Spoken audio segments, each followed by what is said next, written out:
Bal, lipad na ako ha. Ha? Ang aga pa. Tsaka, akala ko ba sabay tayo mayang gabi, Bal?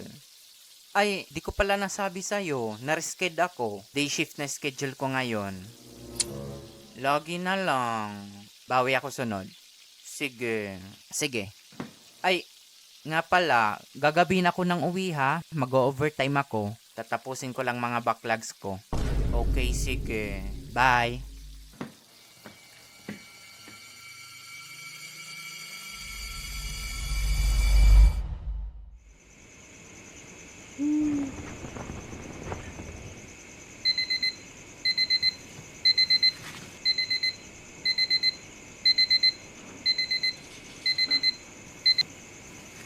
Oras na para ng aswang.